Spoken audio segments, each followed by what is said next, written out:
साथियों, आज जब बहुत सारे देश ग्लोबल सप्लाई चेन डिसरप्शन से काफी प्रभावित हो रहे हैं, भारत ग्लोबल सप्लाई चेन्स को मजबूत कर सकता है। भारत के अंदर वह क्षमता है।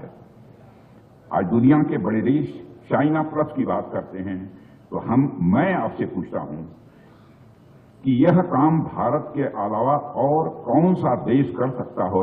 मैं मानता हूं बहुत सोच समझ कर यदि आप जवाब देंगे तो कहेंगे केवल और केवल भारत कर सकता है।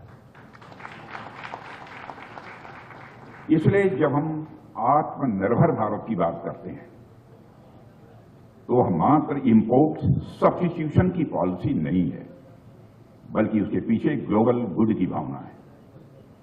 उसके पीछे दुनिया की एक रोबस्ट सप्लाई चेन देने की भावना है। भारत की क्षमता में मेरे विश्वास का जो तीसरा कारण है वह है भारत का डेमोग्राफिक डिविडेंड।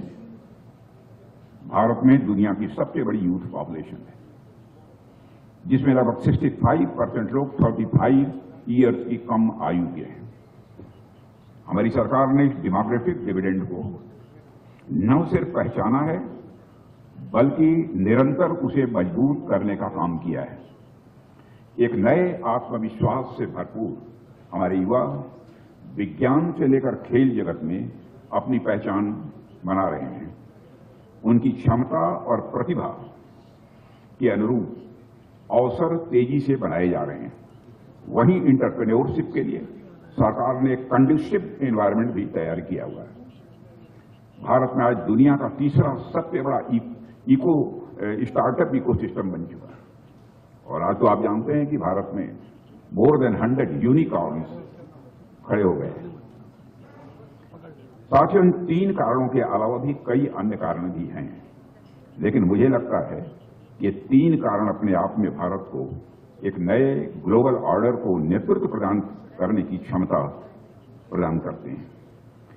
साथियों, आज भारत को लेकर पूरी दुनिया में एक उम्मीद बनी है, और केवल उम्मीद ही नहीं बनी है, बल्कि एक विश्वास का भाव, एक सेंस ऑफ कॉन्फिडेंस लोगों के अंदर पैदा हुआ है। यह सब इसलिए भी संभव हुआ है क्योंकि सरकार की इंटेंशन, सरकार की नीयत साफ है, और हमारी नीयत देश के हित में है। हमारी सरकार ने ईज ऑफ लिविंग और ईज ऑफ डूइंग बिजनेस पर भी विशेष बल दिया है। हमने करीब 1500 पुराने पड़ चुके कानूनों को समाप्त किया है एक झटके में। हमने नेशनल लॉजिस्टिक पॉलिसी भी लॉन्च की है। मल्टी मॉडल लॉजिस्टिक्स हब बनाए जा रहे हैं। मैन्युफैक्चरिंग